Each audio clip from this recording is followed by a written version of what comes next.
Bonjour à tous, bienvenue dans ce nouvel épisode de podcast dans lequel on va parler écriture et plus précisément de comment reprendre un manuscrit inachevé. Imaginez, vous avez écrit un manuscrit, ou même plusieurs, et vous ne l'avez pas terminé. Vous vous êtes arrêté en plein milieu de l'histoire, vous étiez bloqué, vous n'aviez peut-être plus d'idées ou plus d'envie, mais ce manuscrit a continué de vous titiller. Vous avez envie de le reprendre, vous avez envie d'aller au bout de l'histoire, vous avez envie de le terminer, mais vous ne savez pas comment faire. Dans cet épisode, je vais vous donner les étapes qui, selon moi, fonctionnent quand on a envie de reprendre un manuscrit inachevé. Avant toute chose, il faut quand même vous demander pourquoi est-ce que vous voulez reprendre ce manuscrit. Est-ce que c'est simplement parce que vous avez ce goût d'inachevé, vous savez, ce petit regret de ne pas être allé au bout, cette petite déception? Ou est-ce que c'est vraiment une envie, un besoin? Vous voulez terminer cette histoire. Ce livre vous obsède. Il habite vos pensées depuis des mois, voire des années. Vous avez réellement envie de travailler dessus. Vous avez retrouvé votre motivation. Il faut se poser la question, c'est important, puisque si vous ne le reprenez pas pour les bonnes raisons, il y a fort à parier que vous allez à nouveau l'abandonner, ou peut-être le bâcler pour pouvoir le terminer. Donc l'idée, c'est de se poser, d'y réfléchir, parfois pendant quelques jours, voire même quelques semaines, et de se dire, est-ce que j'en ai vraiment envie là? Est-ce que déjà j'ai du temps dans ma vie? Est-ce que je peux me dégager du temps pour écrire? Est-ce que mon emploi du temps me le permet? Est-ce que je suis motivée? Est-ce que j'ai envie d'aller au bout de l'histoire? Est-ce que j'ai des nouvelles idées? Est-ce que je me sens de travailler sur un livre? S'il y a beaucoup trop de doutes ou de réponses non, alors c'est que c'est peut-être pas le moment, qu'il vaut mieux attendre encore un peu. Si vous êtes sûr, alors voici les étapes pour reprendre votre manuscrit. La première étape, qui est toute simple, c'est de relire votre texte en entier une première fois, sans rien modifier, c'est-à-dire qu'on le prend comme un lecteur qui découvre un nouveau texte, et vous le relisez entièrement. Le but, en fait, c'est simplement déjà de le redécouvrir, de vous le remémorer, de voir ce que vous avez écrit, parce qu'il y a forcément des scènes que vous avez oubliées, de voir ce que vous avez déjà dit, de voir si, selon vous, il y a des choses qu'il va falloir changer, de pouvoir prendre la suite plus facilement. Parce que si vous avez abandonné votre texte depuis, 7 mois, vous n'allez pas pouvoir le reprendre comme ça, d'un coup, sans avoir relu ce qu'il y avait avant. C'est impossible. Enfin, c'est possible, mais on va forcément glisser des erreurs, des incohérences, des répétitions d'informations, ce genre de choses.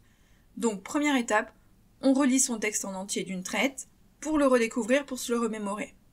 Pendant cette relecture, je vous déconseille de toucher le texte. En revanche, vous pouvez noter vos idées. Prenez un petit carnet ou un autre document Word, et notez toutes les idées qui vous viennent. Ah tiens, dans le chapitre 3, vous avez dit telle chose.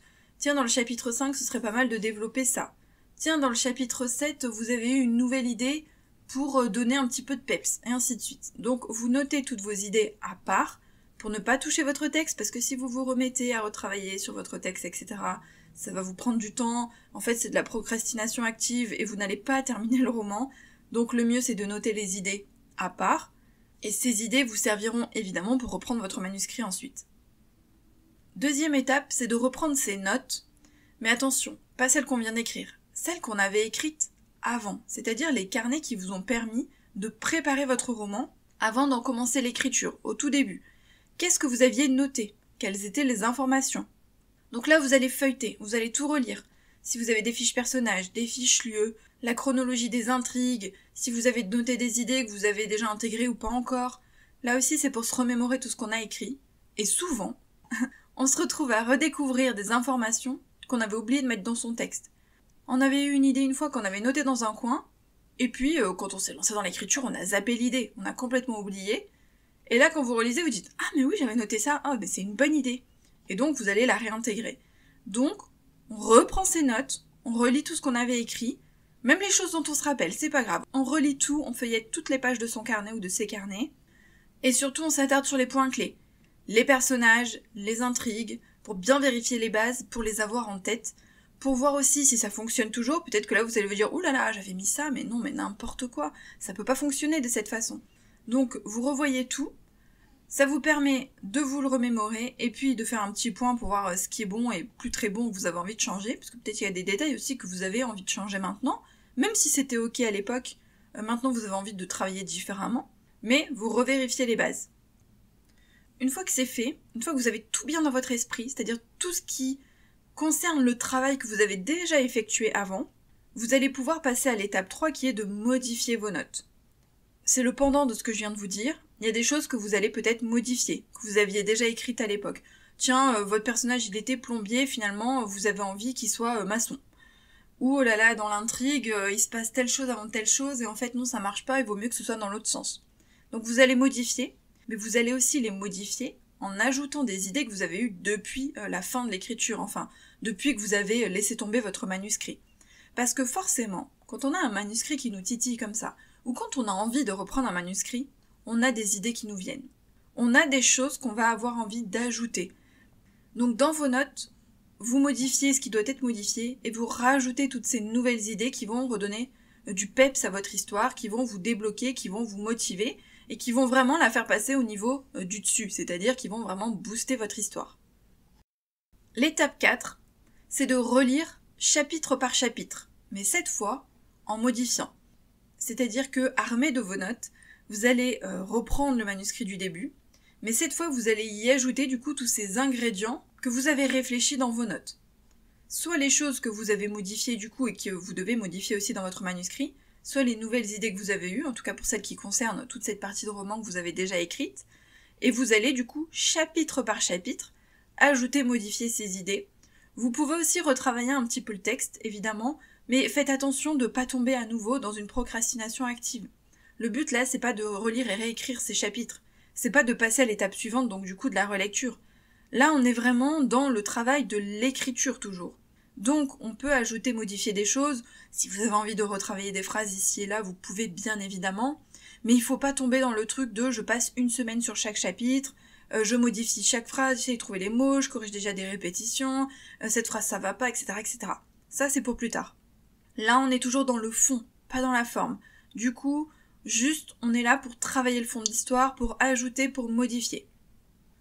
La 5e étape, une fois qu'on a relu tous ces chapitres et qu'on a enfin fait ce retravail pour rebooster le début de son histoire, eh bien on reprend la fin.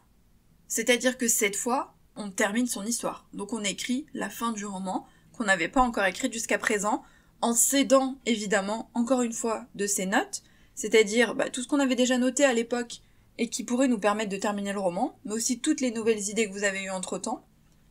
Et là, vous allez au bout du manuscrit, vous le terminez. Petite précision, entre les étapes 4 et 5, c'est-à-dire entre la relecture chapitre par chapitre et l'écriture de la fin, vous pouvez ajouter une étape ou une sous-étape si vous voulez, qui ressemble beaucoup à la 3, c'est-à-dire que après avoir relu chapitre par chapitre, après avoir ajouté, modifié, retravaillé vos chapitres, vous pouvez à nouveau reprendre vos notes pour vous préparer la fin de l'histoire.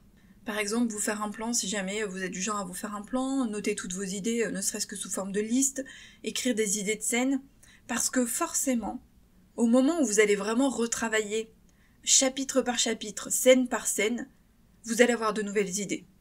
Vous allez avoir des choses où vous allez vous dire « Ah bah tiens, ça va venir après parce que c'est la suite de ça. » Ou ça, ce serait bien si j'en parlais à tel chapitre au lieu de tel chapitre.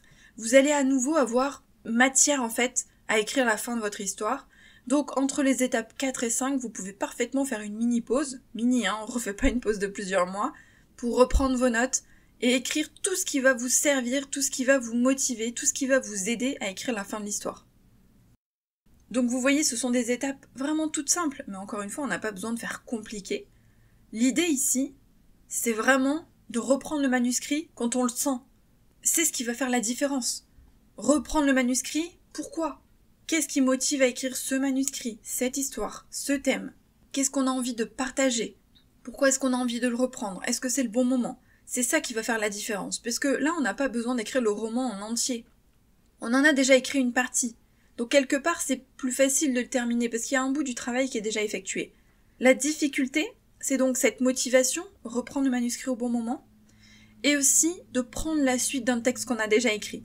Parce que oui, c'est plus facile en termes de motivation en se disant « Ah bah j'ai moins de travail puisque j'ai déjà écrit une grosse partie, je dois pas écrire le roman en entier. » Mais il faut écrire la suite d'un texte qu'on a déjà écrit. Et ça, c'est pas évident. C'est pas évident parce que peut-être votre style a changé entre-temps, si jamais vous l'avez écrit à un moment. Et également, prendre la suite, c'est-à-dire éviter toutes les incohérences, les répétitions d'informations, etc. C'est pour ça que je vous dis de prendre le temps de vraiment relire le texte, reprendre ses notes, etc. C'est pour éviter tous ces écueils, mais il y en aura quand même. Avec la meilleure volonté du monde, même si vous relisez, vous retravaillez vos notes, il va y avoir des petites répétitions d'informations ou autres. C'est pas grave, vous les affinerez, vous les retravaillerez à la relecture. Le but c'est d'en éviter un maximum en préparant bien la fin de son écriture, mais il y en aura quand même. Donc il faut vraiment reprendre ce manuscrit au bon moment et le travailler correctement pour que ce soit plus facile à terminer. Et vous verrez que si vous aviez vraiment envie d'écrire ce roman en ce moment-là, si vous aviez envie de le terminer, s'il vous tenait à cœur, alors vous allez y arriver.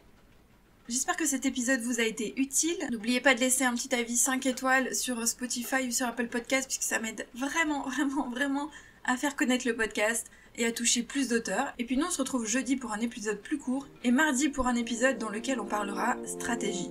Bye!